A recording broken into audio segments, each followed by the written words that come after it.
Ok, donc on va commencer la session d'Abhidharmakosha. Et on va commencer avec la louange à Manjushri.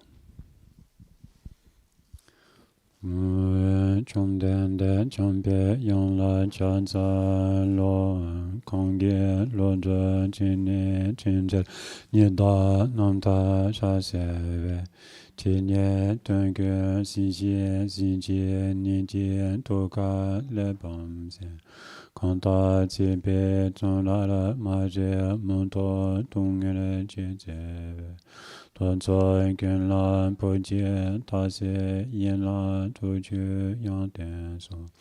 Chu da zhe zhuo niu mo nie long li gie cha do de zi jie.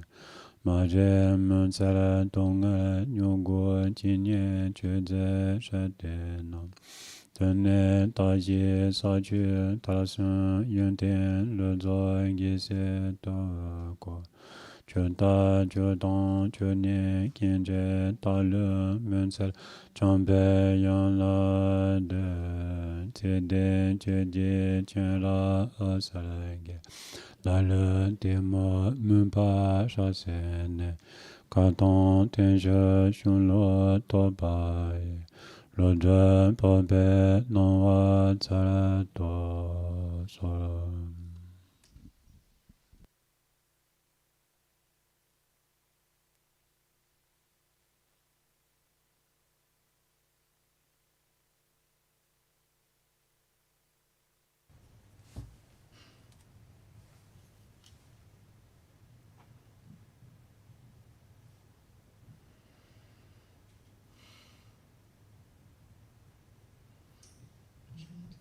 Hello everyone. We are continuing our study of the second chapter of the Abhidharmakosha. We are looking at the first point in this chapter, the presentation of the reference text of the chapter.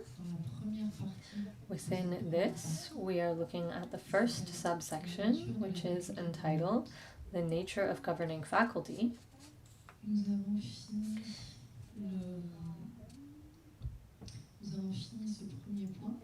We concluded this first point, and now we come to the second point, which is called Establishment of the Conclusion on the Nature and Aspect of Governing Faculty. This second subsection includes 4 points. The first is the presentation of the complete classification of these aspects. This point has 6 parts, associated and dissociated with factors for descent, full ripening or not, associated with full ripening or not, virtuous, etc. Which realm do they belong to? And the 6th point, to be abandoned or not to be abandoned. We'll now begin with the first of these 6 points. Associated with and dissociated from factors for descent. Concerning the root text, we are in stanza 9, lines 2 through 4.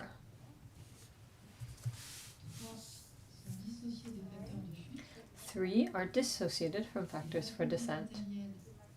Material faculties, life force faculty, and the 2 unpleasant sensations are associated with factors for descent. The 9 are of 2 types.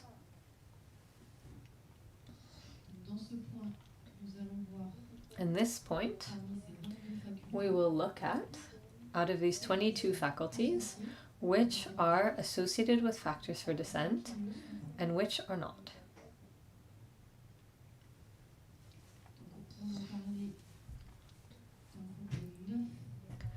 We spoke of a group of 9 faculties. These 9, the ones that are associated with the different paths, these 9, when they are in the entourage of the 3 uncontaminated paths, they themselves are dissociated from factors for descent. The 9 faculties that make up each of the 3 paths, when they are in the entourage of these 3 uncontaminated paths, path of seeing, path of familiarization, and the path of no more learning, they are dissociated from factors for descent.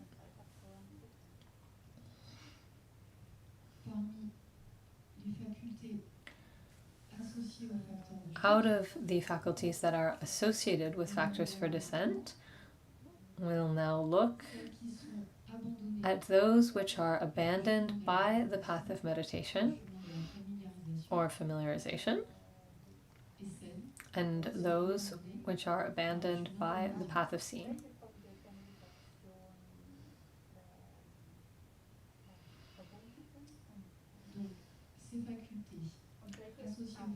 These faculties that are associated with factors for descent and which are to be abandoned by the path of meditation or familiarization are the 7 material faculties, the 5 sense faculties and the masculine and feminine faculty, life force faculty, the faculty of unpleasant physical sensation, and unpleasant mental sensation. Once again, those to be abandoned by the path of meditation or familiarization are the 7 material faculties, life force faculty, unpleasant physical sensation faculty, and unpleasant mental sensation faculty. These 10 faculties associated with factors for descent are to be abandoned by the path of meditation or familiarization. They are solely associated with factors for descent.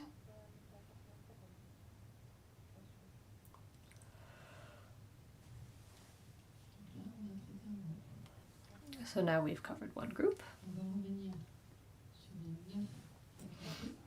Now we come back to the 9 faculties that make up the paths. They can either be dissociated from factors for descent, as we saw when they are in the entourage of the 3 paths, or they can also be associated with factors for descent.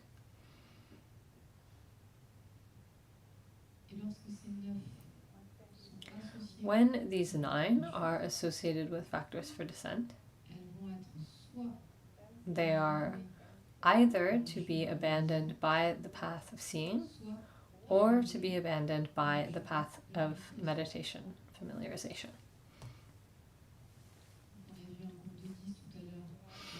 We saw a group of 10 just now that are to be abandoned by the path of meditation. This group of 9, when it is associated with factors for descent, it is either to be abandoned by the path of seeing or to be abandoned by the path of meditation.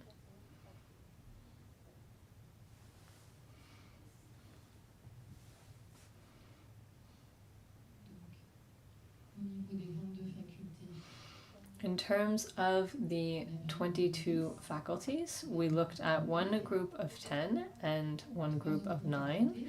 The 3 other faculties are the immaculate faculties. And these are always dissociated from factors for descent.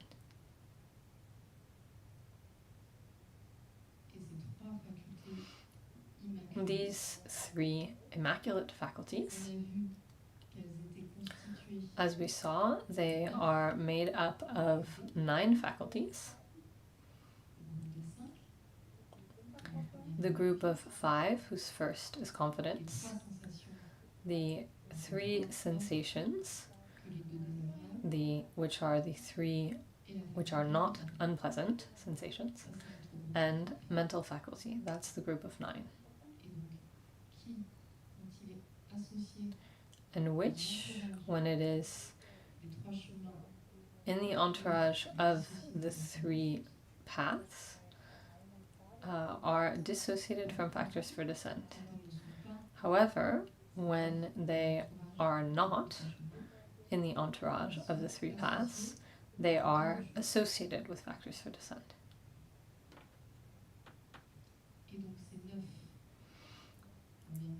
Thus, these 9, which as we just stated, when they are associated with factors for descent, they are either to be abandoned by the path of seeing or to be abandoned by the path of meditation, familiarization.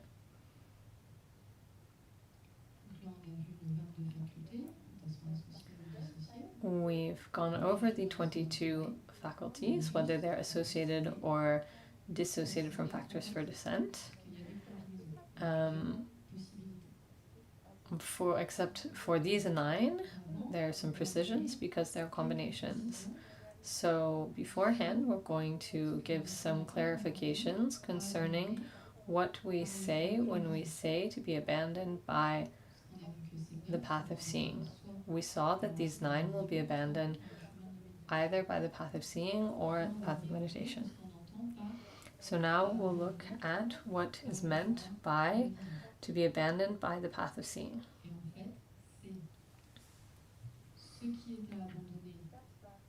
What is to be abandoned by the path of seeing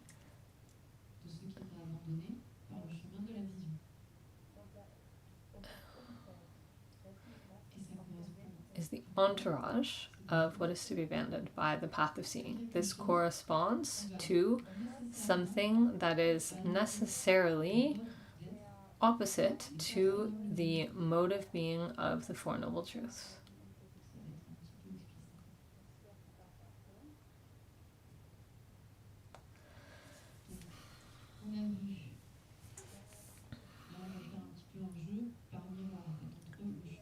So now there will be kind of a game between the path of seeing and the path of meditation. What was to be abandoned by the path of seeing is what is itself to be abandoned by the path of seeing, but also the entourage of what is to be abandoned by the path of seeing. What does this correspond with? This corresponds to something that has to be in opposition with the mode of being of the Four Noble Truths.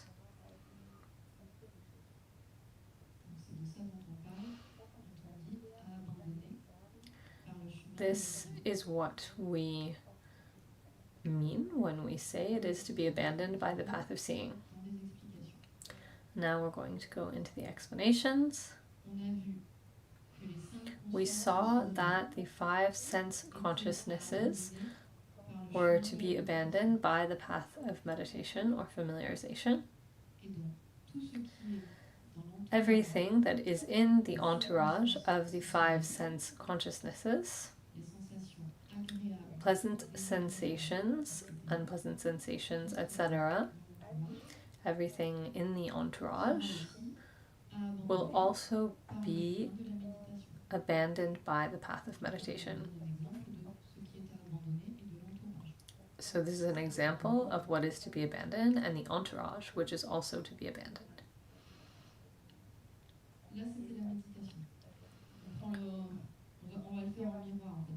That was path of meditation.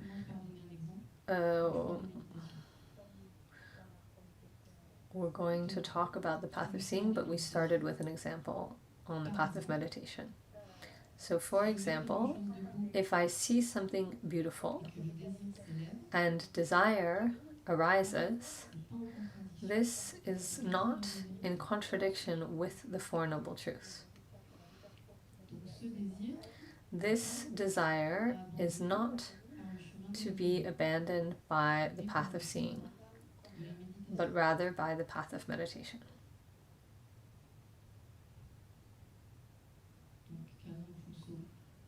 Khelzang Puntso gives an example.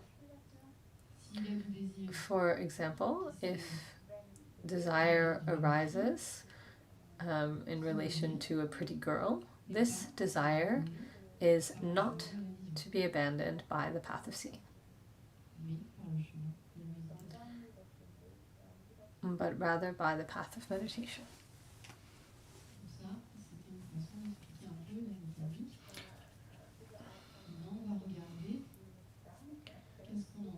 And then, what is meant by what is opposite to the Four Noble Truths?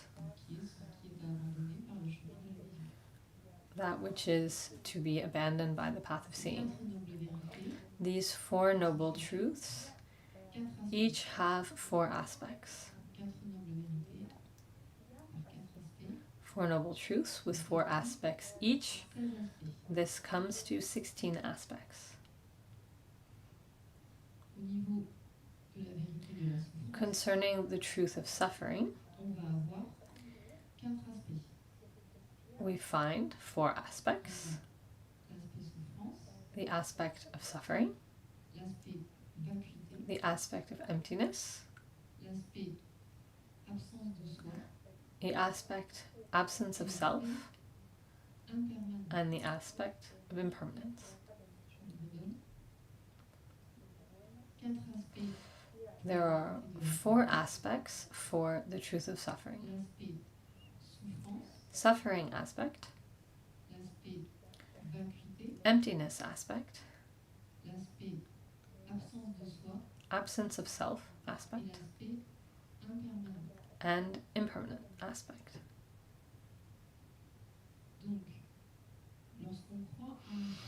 When we believe in a self, though there is no self, we are in opposition to the truth of suffering. In terms of this aspect of the truth of suffering, when we believe in happiness, although there is none, we are in opposition to the truth of suffering. When we believe in purity, although there is none, we are in opposition to the truth of suffering.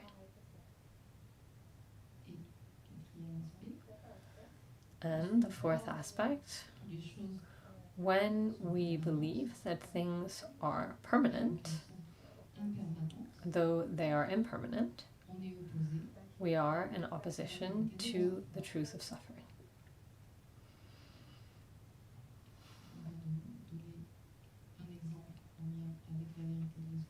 So this was an example in relation to the truth of suffering.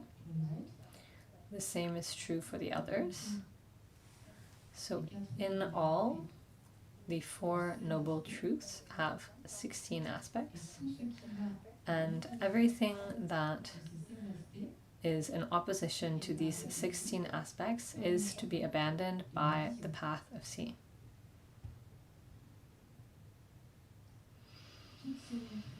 All of these misunderstandings concerning these 16 aspects of the Noble Truths are to be abandoned by the path of seeing.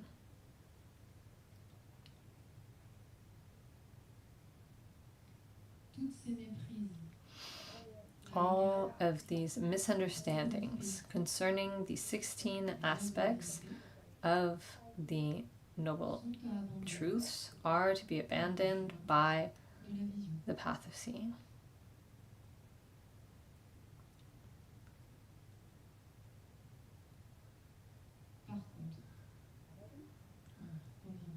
However, now we come back to the example from the beginning. The desire that I feel toward a pleasant object is not in opposition to these 16 aspects. This type of desire doesn't contradict these aspects. This is why it is not to be abandoned by the path of seeing.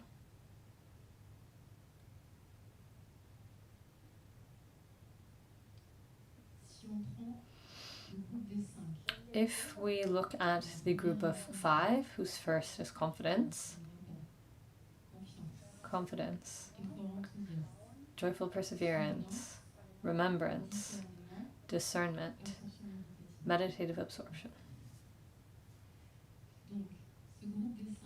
This group of 5, whose first is confidence, we consider these 5 for someone on the path of accumulation or the path of junction, one of the first 2 paths. These 5 faculties, the group of 5, are to be abandoned by the path of meditation because they are not in opposition to the 4 truths of noble beings.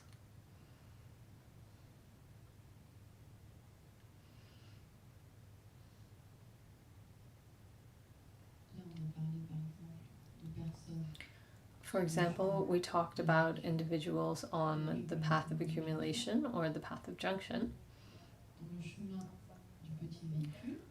Concerning the path of the foundational vehicle, there are 4 fruits. The first of these fruits is stream enterer.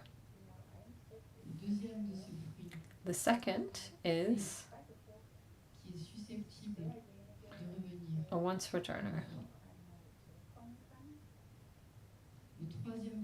The third fruit is a non-returner. And the fourth and final fruit is the state of arhathood.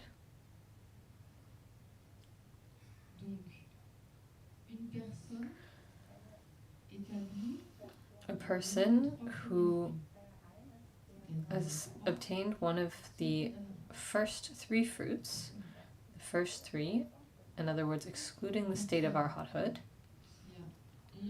someone who has obtained one of these 3 fruits has already seen the 4 truths of the noble ones.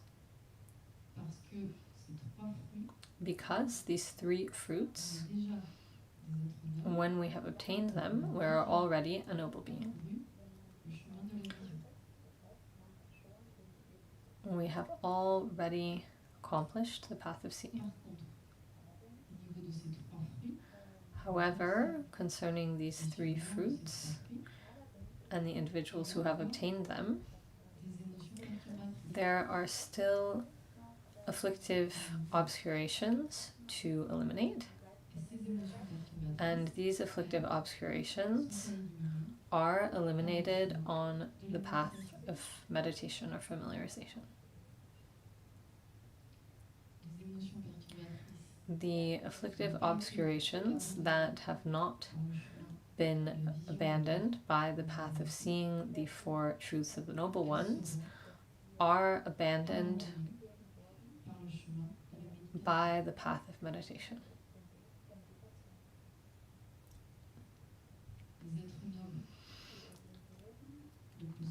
Noble beings do not possess any afflictions that are to be abandoned by the path of seeing.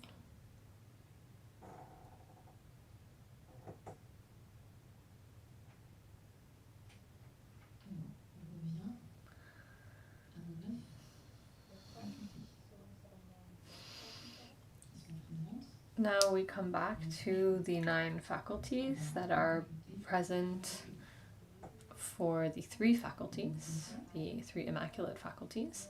So these 9 are the group of 5, the 3 sensations, the sensations accepting unpleasant ones, and mental faculty. These can be of 2 types. we saw the group of 5 when it is associated with factors for descent. It is to be abandoned. When it is associated with factors for descent, it is to be abandoned by the path of meditation.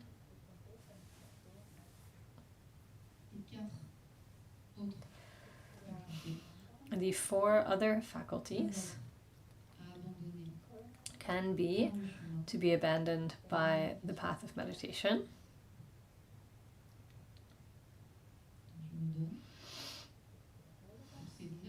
For these 9 faculties, the group of 5, when it is associated with factors for descent, it is to be abandoned by the path of meditation. The 4 remaining faculties out of these 9 can be factors to be abandoned by the path of meditation or familiarization.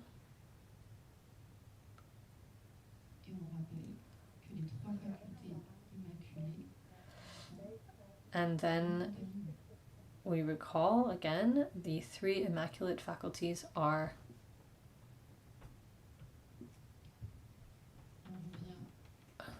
dissociated from factors for descent.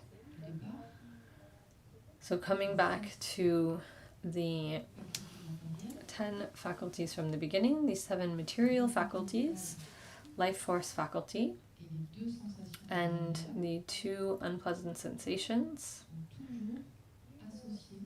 they are always associated with factors for descent.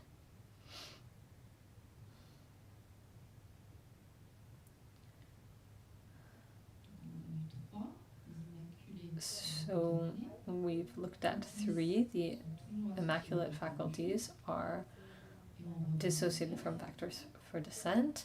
The 10 are always associated for factors for descent. And then we come back to this group of 9.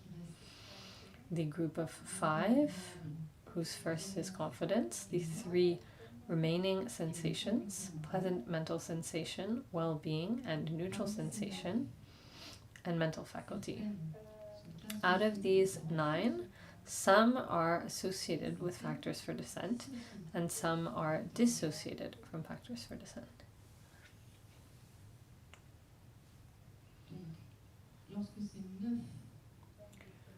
When these 9 are in the entourage of the path of seeing, the path of meditation, or the path of no more learning, they are dissociated from factors for descent.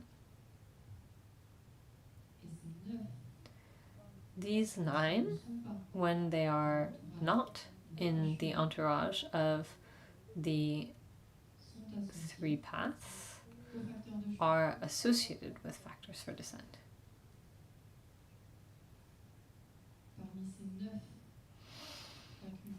Out of these 9 faculties, when they are associated with factors for descent, some are to be abandoned by the path of seeing, and others are to be abandoned by the path of meditation, familiarization.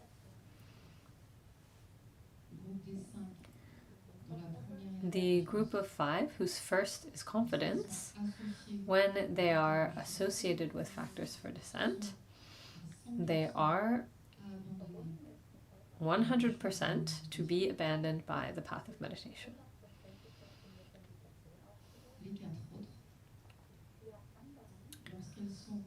There are 4 others. For these 4 others, when they are in the entourage of phenomena to be abandoned by the path of seeing, they are themselves to be abandoned by the path of seeing.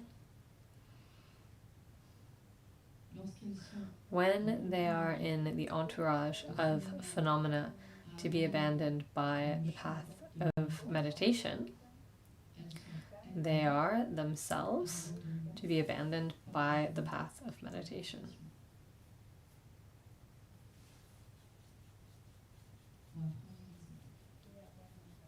Then comes an example. We saw that None of the noble beings possess phenomena to be abandoned by the path of seeing. However, noble beings have the four faculties that we have just looked at, the three sensations and mental faculty.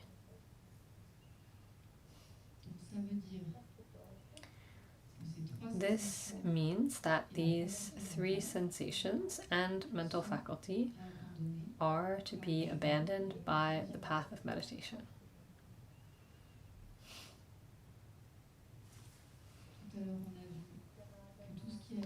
Earlier we saw that everything that is in opposition to the truths of the noble ones, is to be abandoned by the path of seeing. For example, belief in a self. This is opposite to the four truths of the noble ones. Therefore, it is to be abandoned by the path of seeing.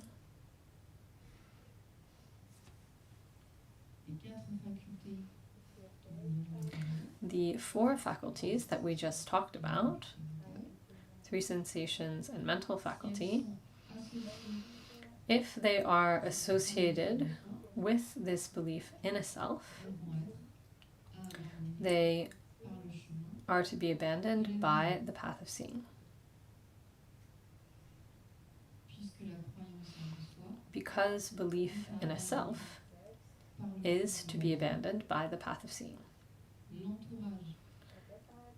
Likewise, the entourage of belief in a self, in other words, the three sensations and mental faculty, are likewise to be abandoned by the path of seeing.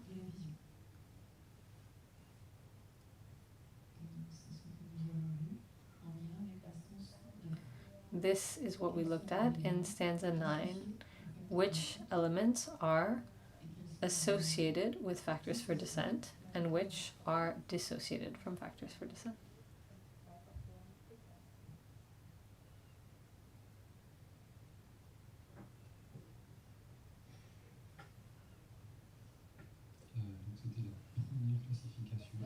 That was the first classification out of the 6. Now we come to the second classification. The second way of classifying the 22 governing faculties.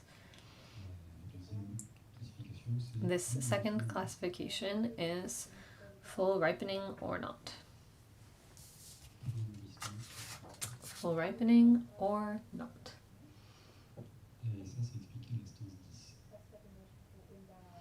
We find this in stanza 10.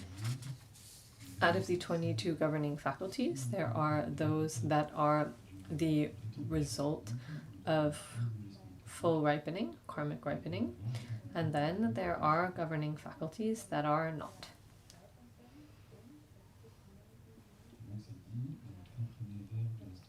In the first 3 lines of stanza 10, we find this. Life force faculty is the result of karmic ripening. 12 are of 2 types if we exclude the last 8 and unpleasant mental sensation.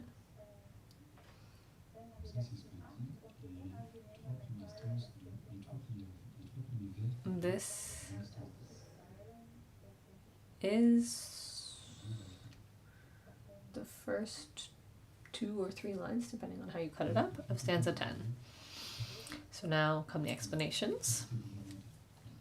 The governing faculty, known as life force faculty, is 100% the result of karmic ripening, which is what the root stanza says.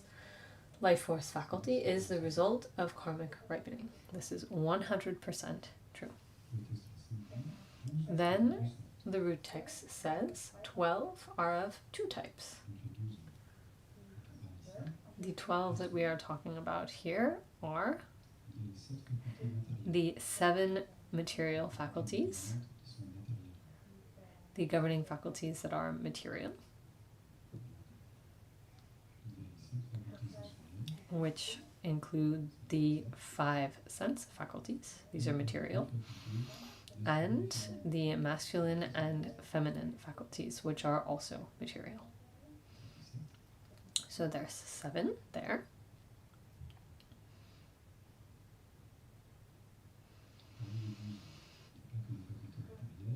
And among these 12, we also find 4 sensations.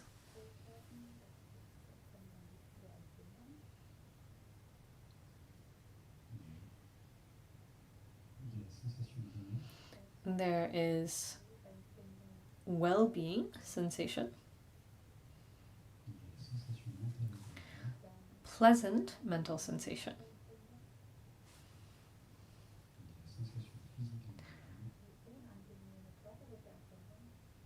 unpleasant physical sensation, and neutral sensation. So this group is the 5 sensations minus unpleasant mental sensation.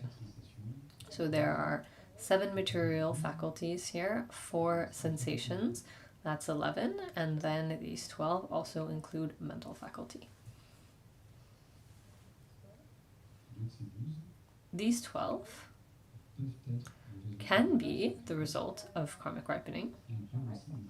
They also can not be the result of karmic ripening. They may be or they may not be.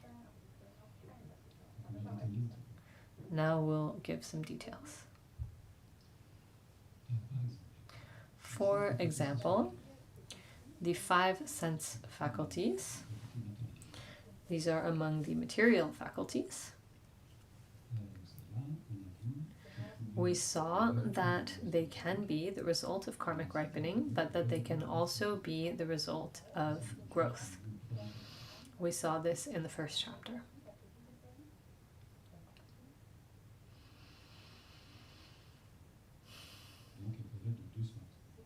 So they can be of 2 types. They can arise from karmic ripening, or they can arise based on growth. They can arise based on karmic ripening or not. The 5, we can find the 5 sense faculties arising from karmic ripening and the 5 sense faculties not arising from karmic ripening. Both are possible. Concerning the 4 sensations, in other words, 5 sensations minus unpleasant mental sensation, these 4 sensations can also be of 2 types, either the result of karmic ripening or not. When these 4 sensations are the result of karmic ripening,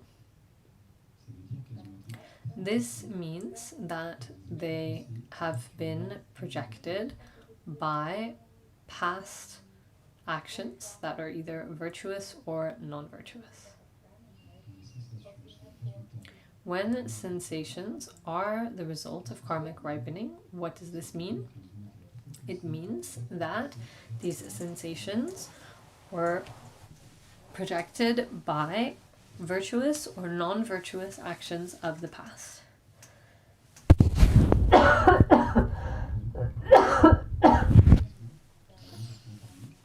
This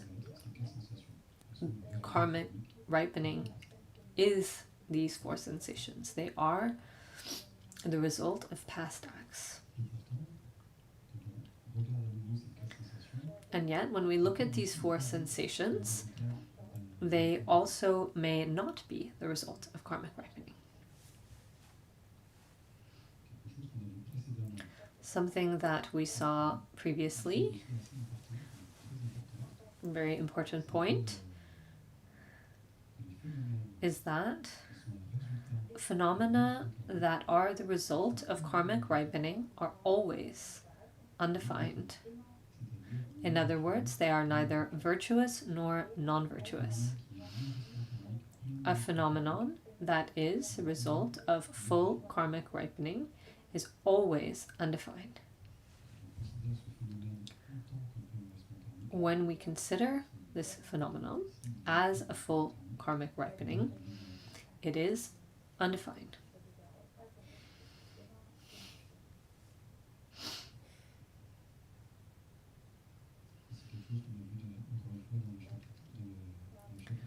This is also something we saw in chapter 1, in the point on the three origins.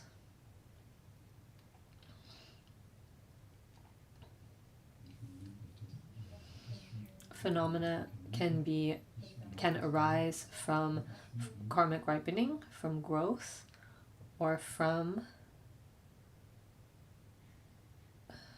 continuity.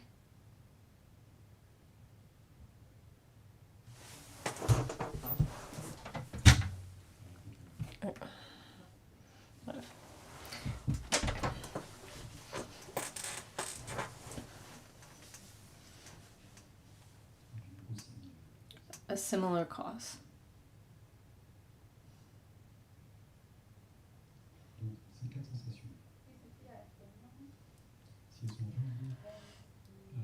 So concerning these four sensations, if they are connected to a virtuous state of mind or a non-virtuous state of mind, then they themselves will become virtuous or non-virtuous. And in this case, they can no longer be the result of full karmic ripening because they are virtuous or non-virtuous.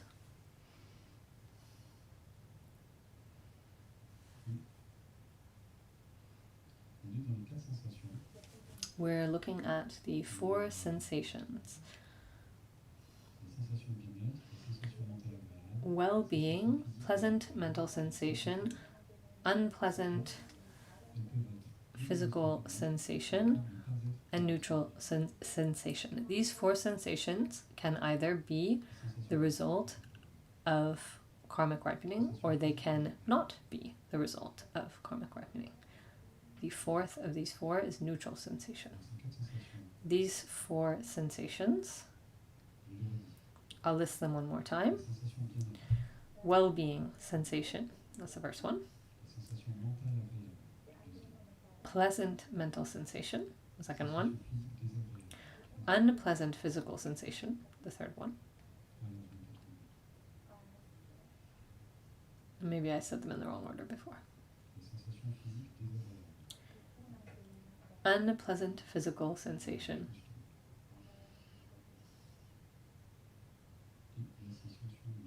And neutral sensation.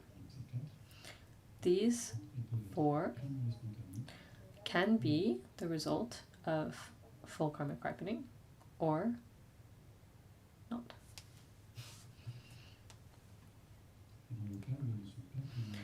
In the case when they are not full karmic ripening, this is a case where they are either virtuous or non-virtuous. In order to be virtuous or non-virtuous, they will be in the entourage of a state of mind that is either virtuous or non-virtuous.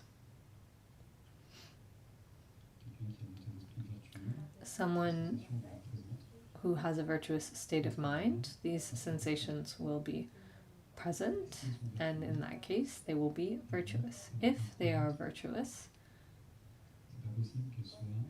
it's not possible for them to be full karmic ripening. Why? Because full karmic ripening is always undefined.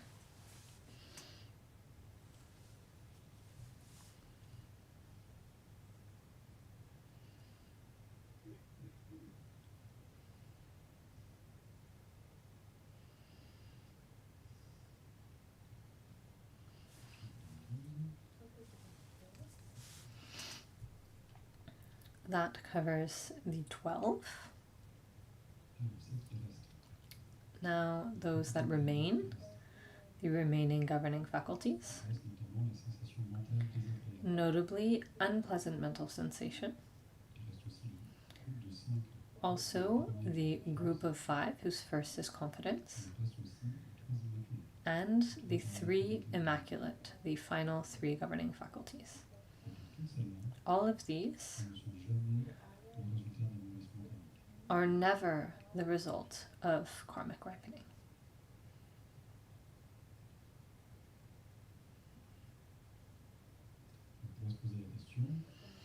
We might ask ourselves why unpleasant mental sensation cannot be the result of karmic ripening, as the others can. In the Vaibhashika point of view, unpleasant mental sensation is always either virtuous or non-virtuous.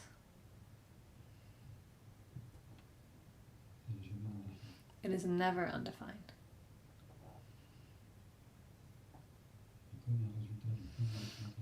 Because a result of karmic ripening is always undefined, then this unpleasant mental sensation can then never be full karmic ripening.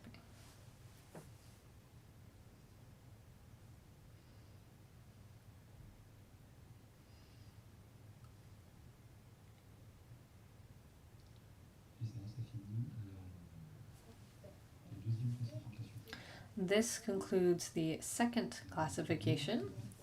We saw the first, which was associated with or dissociated from factors for descent. And we saw the second, which was the result of karmic ripening or not. Then comes the third, which is associated with full ripening or not. We'll look at what this is after a short break.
The third classification now, associated with full ripening or not associated with full ripening.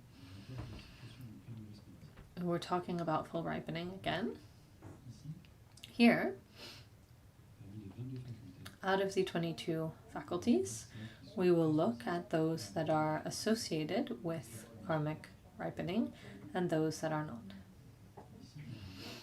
When we say associated with karmic ripening, in this case, it means that we're talking about faculties that are the cause of karmic ripening. Here, the classification concerns the faculties that are the cause of karmic ripening and those that are not.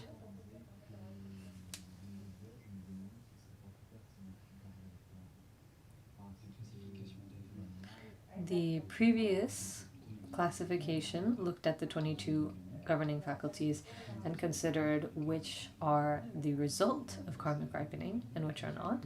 And now we're looking at which are the cause of karmic ripening and which are not.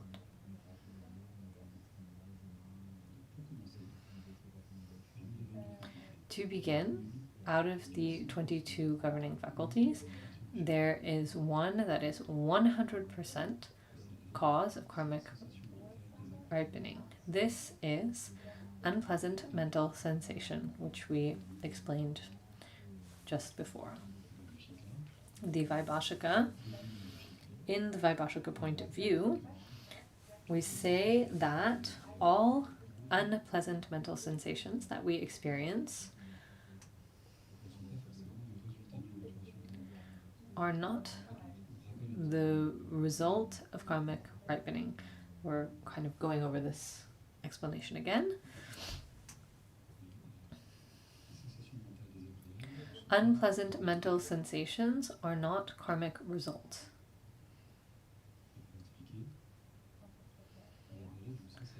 To explain this, we will talk about unpleasant mental sensation that accompanies regret. We regret something, and with this regret, there is unpleasant mental sensation. We can regret a positive action. In this case, regretting a positive action, regret itself becomes non-virtuous. On the other hand, if we regret a negative action, then regret will be virtuous. When we regret, at this moment, unpleasant mental sensation is present in the entourage of this regret.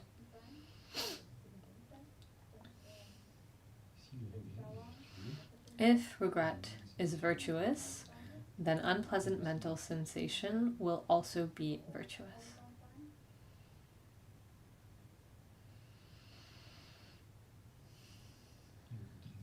On the other hand, if regret is non-virtuous, the unpleasant mental sensation will also be non-virtuous.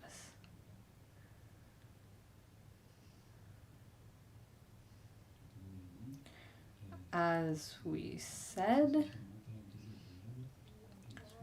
unpleasant mental sensation is either virtuous or non-virtuous. It cannot be undefined for the Vaibhashika point of view. And due to this, it cannot be the result of karmic ripening.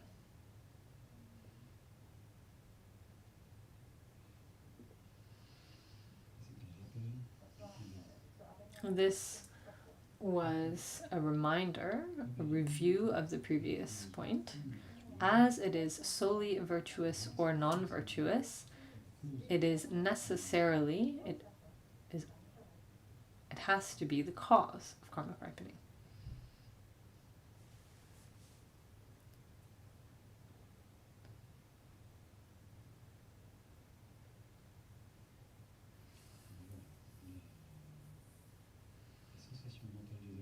Unpleasant mental sensation is 100% the cause of karmic ripening.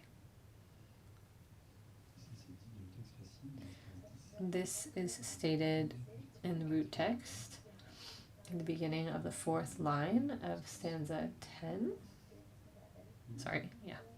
Then we continue with the beginning of stanza 11.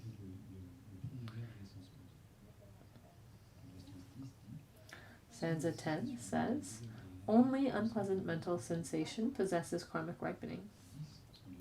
10 are of 2 types. And then this is the next part of the point. 10 are of 2 types, namely mental faculty, the other sensations, and the group of 5 faculties.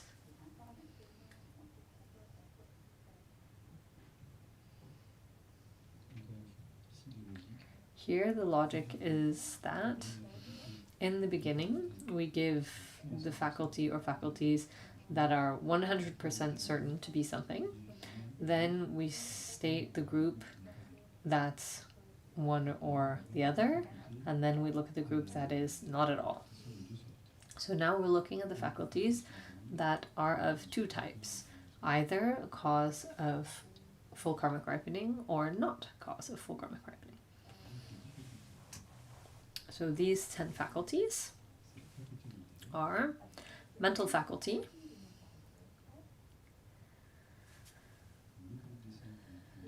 the group of 5, whose first is confidence. I'm not going to list them again. So that makes 6.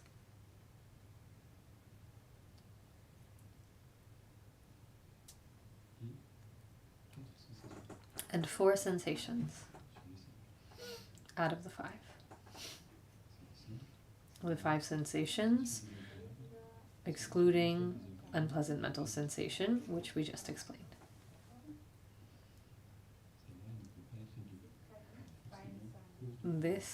That one can't be both. It's necessarily the cause of karmic ripening. It cannot not be cause of karmic ripening. However, the 4 other sensations can be associated with karmic ripening or may not be associated with karmic ripening.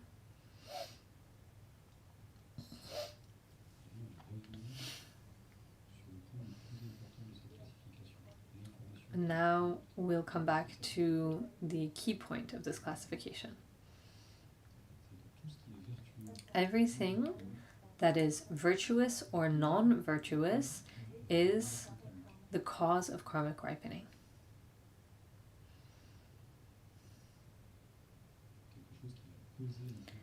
Something that causes karmic ripening must be virtuous or non-virtuous. Something that is undefined cannot be the cause of karmic ripening.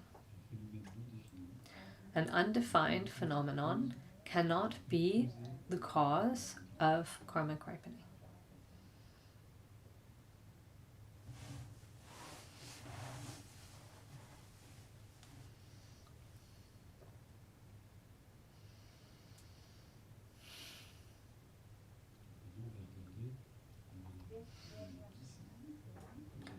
Now we'll look at the 10 that we have just stated, which can be either associated with karmic ripening or not associated with karmic ripening, and we'll consider them in relation to the point that we just saw, that everything which is virtuous or non-virtuous is the cause of karmic ripening, and all that is undefined cannot be the cause of karmic ripening.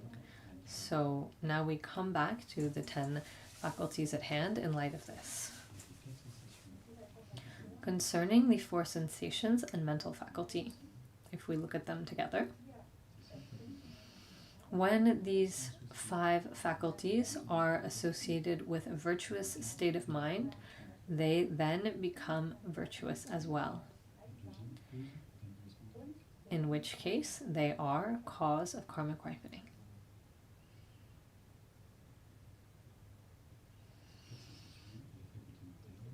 These 4 sensations and mental faculty, if they are associated with virtuous state of mind, they become virtuous and thus become cause of karmic ripening.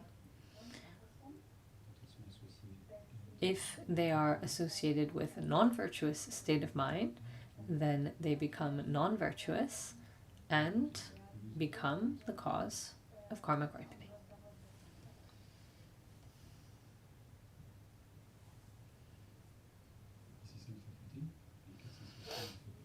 These 5 faculties, 4 sensations and mental faculty, they can be undefined. It's possible.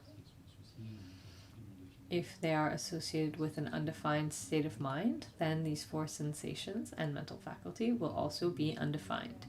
In this case, they cannot be cause of karmic ripening.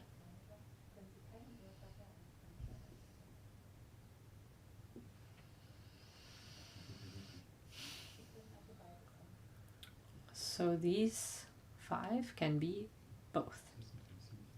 That concerns the first 5.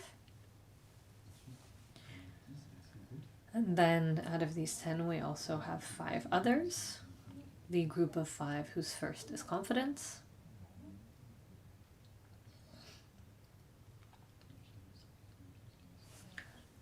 Confidence, joyful effort, remembrance, discernment, meditative absorption. I wrote them down because I forget. So these 5. In the prior point, we saw that these 5 can be associated with factors for descent or dissociated from factors for descent.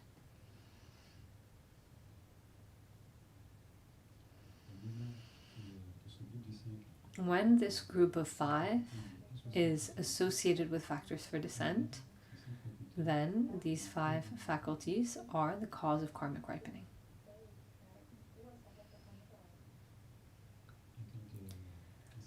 And when these 5 faculties in the group whose first is confidence are dissociated from factors for descent, then these faculties will not be the cause of karmic ripening.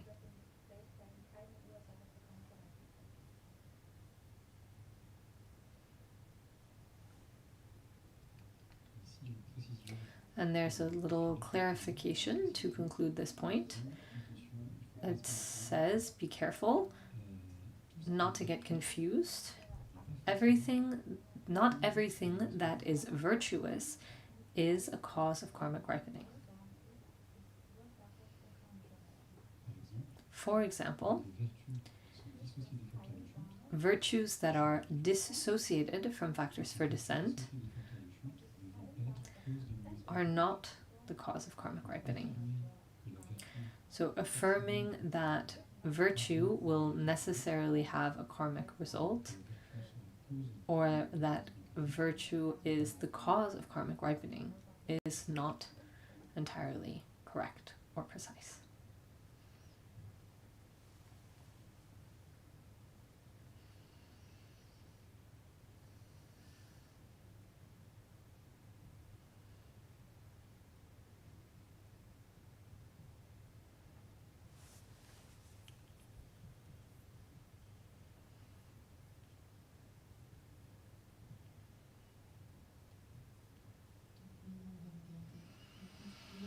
Now we will look at the 4th of these classifications, which is entitled Virtuous, etc. We are looking at stanza 11, lines 2, 3, and 4. 8 are virtuous. Unpleasant mental sensation is of 2 types. Mental faculty and the other sensations are of 3 types. The others, 1 type.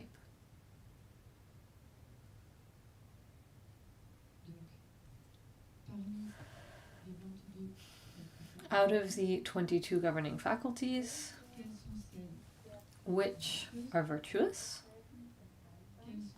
which are non-virtuous, and which are undefined.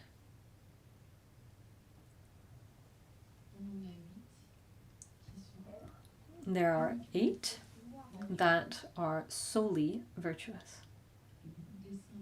The group of 5, whose first is confidence, and the 3 immaculate faculties. These 8 are only virtuous.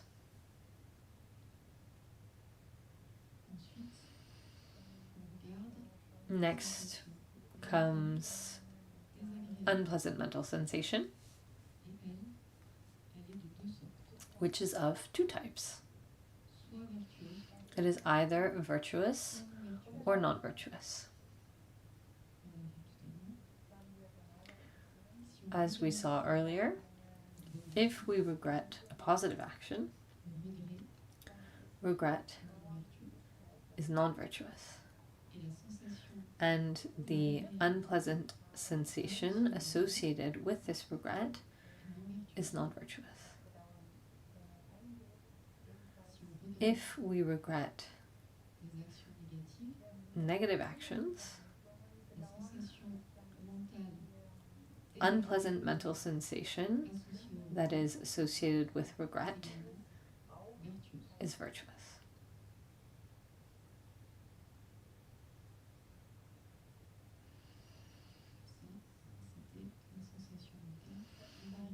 And that concerns unpleasant mental sensation. Next, we'll look at mental faculty and the other sensations. 5 sensations, with the exception of unpleasant mental sensation. This group can be of 3 types: virtuous, non-virtuous, or undefined.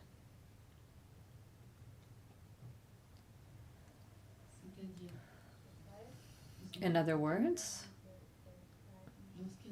when these faculties are in the entourage of a virtuous state of mind, they are virtuous.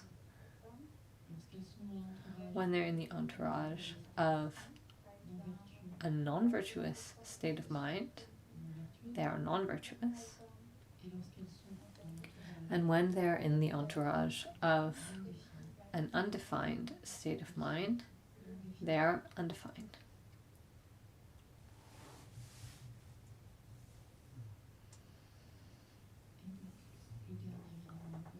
The final thing to look at is the others, one type, as the root text explained. This corresponds to the 8 other faculties, the 7 material faculties,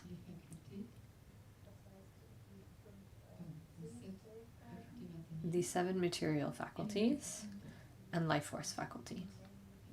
These 8 faculties. These 8 are of one type. They are undefined.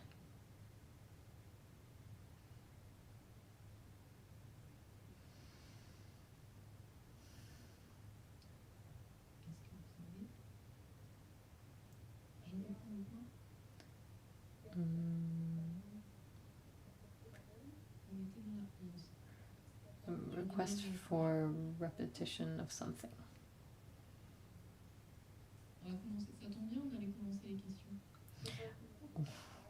We'll start the questions now.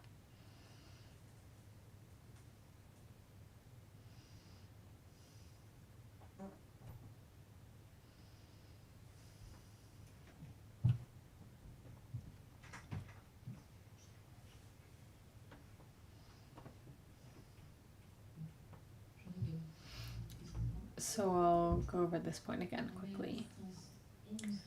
Stanza 11, lines 2 through 4. 8 are virtuous.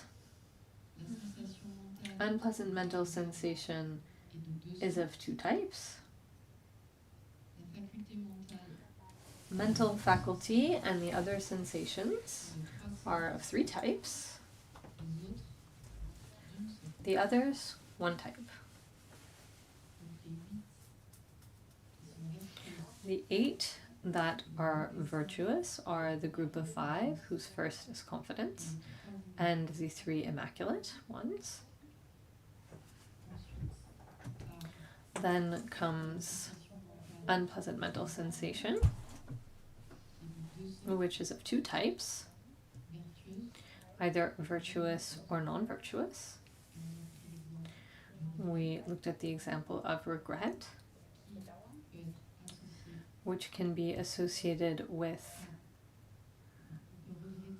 we can regret a beneficial action, in which case regret is non-virtuous, and we can regret a harmful action, and regret in this case is virtuous. And associated with this regret, there is unpleasant mental sensation, which is either virtuous or non-virtuous. Then there's mental faculty and the other sensations. In other words, the 4 remaining sensations, if we don't include unpleasant mental sensation.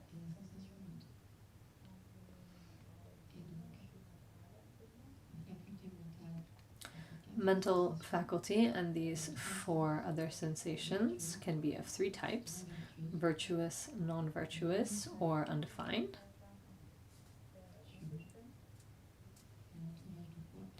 Depending on what they are in the entourage of. And the end of the stanza reads, the others, 1 type. These others are 8 governing faculties, the 7 material faculties, and life force faculty. And these 8 are solely undefined.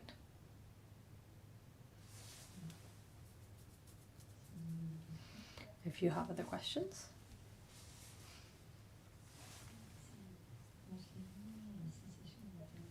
Concerning unpleasant mental sensation, it is never the result of karmic ripening because it is always associated with a virtuous or non-virtuous state of mind. For the four others can be one or the other. The only case when it is the result of karmic ripening is when they are undefined. But my question is, I can't come up with an image in reality, like a sensation, a pleasant mental sensation that is associated with an undefined state of mind. We don't even see the pleasant mental sensation. And then the second, more general case, this seems very restricted, the cases in which sensations are the result of karmic ripening. And I understood from the Dhagpo Targin that the 10 non-virtuous actions and the 10 virtuous actions all ripen in sensations. I am not sure I understand. It seems like these sensations are rarely the result of karmic ripening, as opposed to what I thought. First, I'll answer the second part, because when I was thinking about that, I forgot about the first part. So concerning the second part, indeed, what we call a phenomenon of full karmic ripening has particular characteristics which are explained in this chapter. There are 3 main parts in this chapter: the 22 governing faculties that we're looking at, the mode of appearance of conditioned phenomena, which comes after, and then there's a third part that gives the details on causes, fruits, and conditions. We will look at the number of causes that are presented, their characteristics, why there are causes according to their characteristics, the number of fruits. They are 6 causes, 5 fruits, and 4 conditions. Each one has certain characteristics which define whether it can be a particular cause, a particular fruit, or a particular condition. When we examine the characteristics of what a fruit of full karmic ripening is, not all phenomena are full karmic ripening, and certain things that we may have said, oh, that's full karmic ripening. In fact, it may not correspond to those characteristics. It may correspond to something else.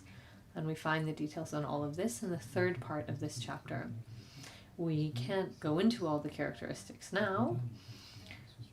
It's quite detailed, this subject, and when we have all of these details in mind, then it's much easier to see what's a fruit and what type of fruit it is. When we hear karmic ripening, we may associate different types of fruit with that, when in fact this phenomenon has specific characteristics. And in our general understanding that we may have in relation to Buddhism, we may think that certain things are karmic ripening, but in fact it's not.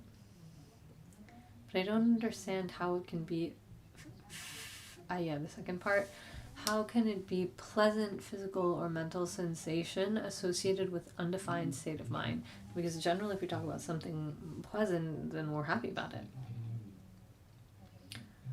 In fact, what is pleasant, unpleasant, and neutral, there's not necessarily a correlation between virtuous, non-virtuous, and undefined. For example, when we are happy about something, it's not necessarily virtuous. It's not necessarily non-virtuous. It's not necessarily undefined. So I guess I don't know what undefined is. What we refer to as undefined phenomena are phenomena that are neither virtuous nor non-virtuous. We use this term undefined in this case because the word neutral is used in relation to the sensations concerning phenomena that are virtuous, non-virtuous, and neither one or the other. The translators opt for undefined because neutral is in itself a kind of orientation, whereas in this case it's neither virtuous nor non-virtuous. Undefined phenomena we'll get details on them later, but as we'll discover, there are some that do not hinder liberation. There are phenomena that are neither virtuous nor non-virtuous, but they do not hinder liberation. And one of these that I recall is daily activities. Doing daily stuff without being virtuous or non-virtuous. And there's a part of daily activities that are listed as being undefined. This is an undefined state of mind associated with these activities. Some undefined states of mind will not hinder liberation, and there are others that are neither virtuous nor non-virtuous will nevertheless hinder liberation. Both of these cases are possible. We find these details later in the chapter. Additionally, I would like to know what a pleasant sensation associated with a non-virtuous state of mind is. If I feel good, how can this be associated with non-virtue? The teaching of the Abhidharmakosha doesn't give examples for everything. They present phenomena. It gives kind of a perspective. When it talks about phenomena, it often talks about the dhatus, the aggregates. In this case, we're talking about the 22 governing faculties, and notably those that will allow us to go toward liberation. That's the main perspective. And out of curiosity, we may want to know, but what about this one? But when you ask that question, I can think of, for example, if I see someone who I think of as an enemy and I see them trip and fall, or if I see them having a problem, then myself, in an egotistical way, I might think, haha, you deserve it. And that's something that is a pleasant sensation for me, but is not virtuous. And in this way, we can look for examples ourselves, because the examples are rarely given in the text. And furthermore, I propose this example, but I'm not 100% certain that it corresponds to what you're asking about.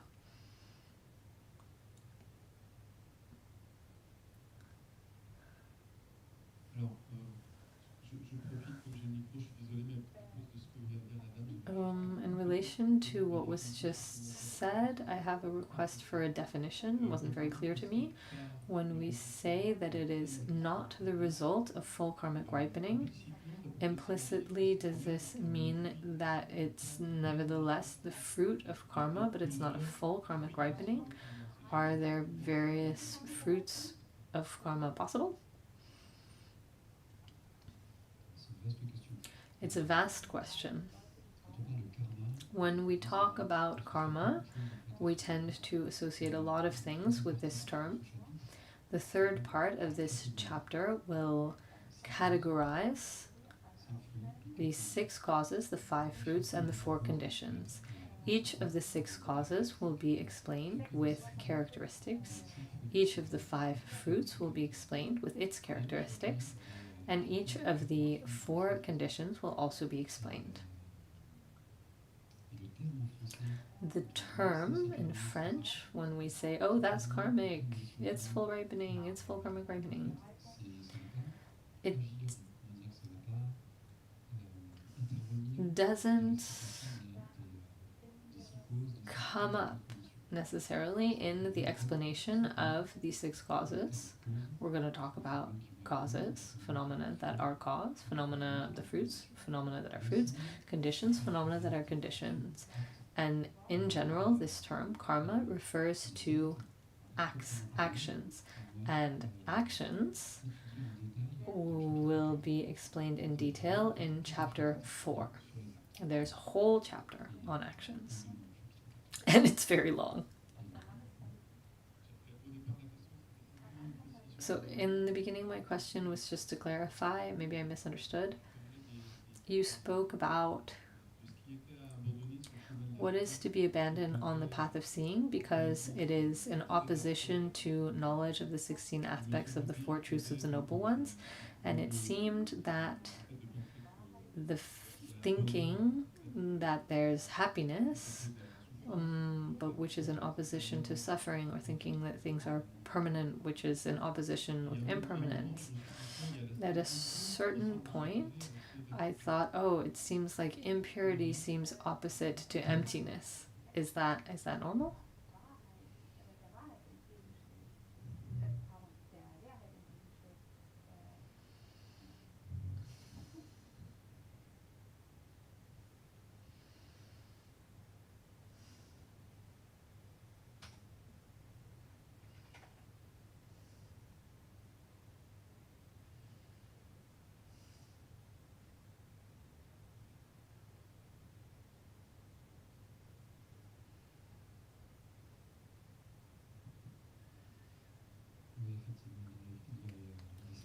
In relation to the 16 aspects of the 4 truths of the Noble Ones, only the names of the aspects concerning the first truth, the truth of suffering, were stated.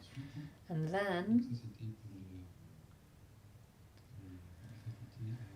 that concerns which faculties are associated with and dissociated from factors for descent. And this is one way of classifying them. And in another way of classifying them, we talked about those which are full karmic ripening or not full karmic ripening. There isn't a correlation between these 2 ways of classifying the 22 governing faculties.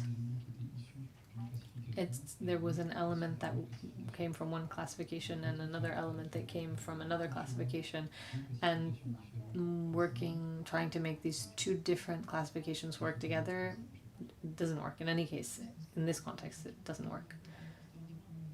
Your first question was connected to full ripening. It seemed like the second question was related, but maybe it's not. In any case, it seems that when we list the 4 aspects and give the 4 names, it seems to put emptiness and purity in relation to each other. There are no further explanations given at this point.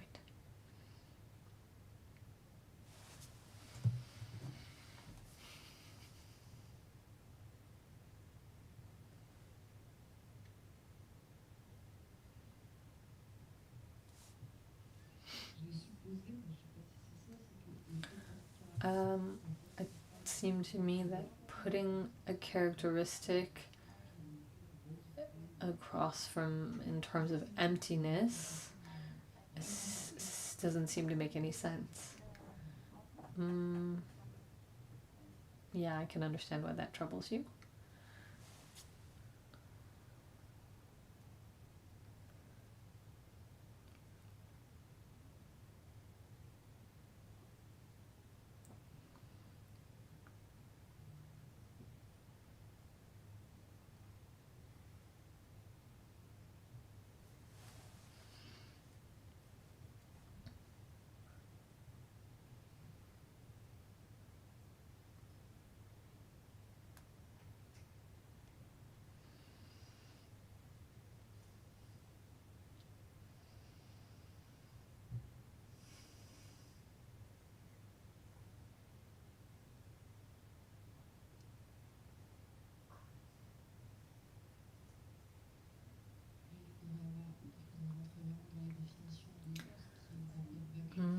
We'd really have to go into the definitions of emptiness and purity here, and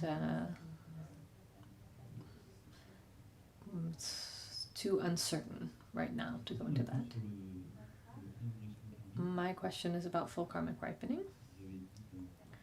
You said in the third classification, the important point is that everything that is virtuous or non-virtuous is always the cause of full karmic ripening. Okay. And then in another classification, it was said that full karmic ripening is always undefined. So why was it clarified that it's always undefined? Is it that full karmic ripening, any full karmic ripening, doesn't hinder liberation because it's undefined? Yes. When we say that full karmic ripening is necessarily undefined, and when we consider undefined phenomena, some hinder liberation and others do not, this doesn't mean that all results of full karmic ripening are one or the other. These two explanations are given at different points. The fact that full karmic ripening is necessarily undefined is explained in the context of the causes and the fruits. It's one of the characteristics of a fruit of karmic ripening. It is undefined. And then when we describe undefined phenomena, for example, there are explanations on virtuous, non-virtuous, and undefined phenomena.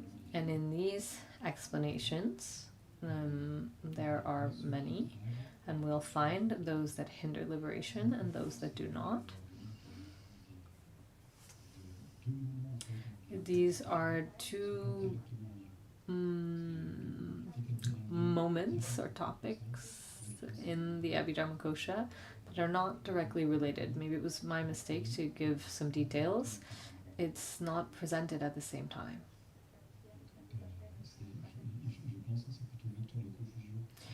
And maybe that, in fact, will lead to more confusion than anything else. I apologize.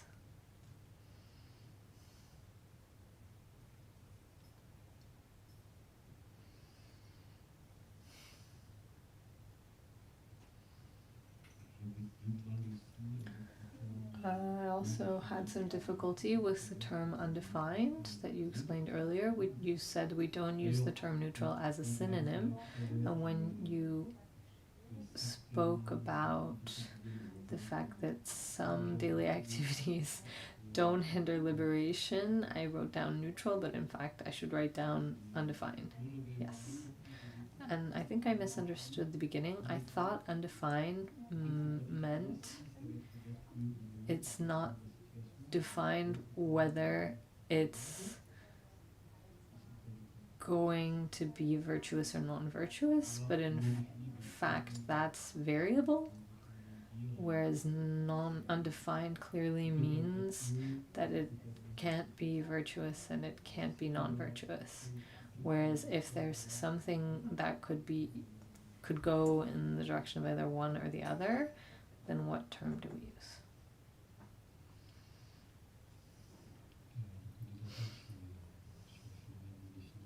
We are on the same page for undefined phenomena. They are neither virtuous nor non-virtuous.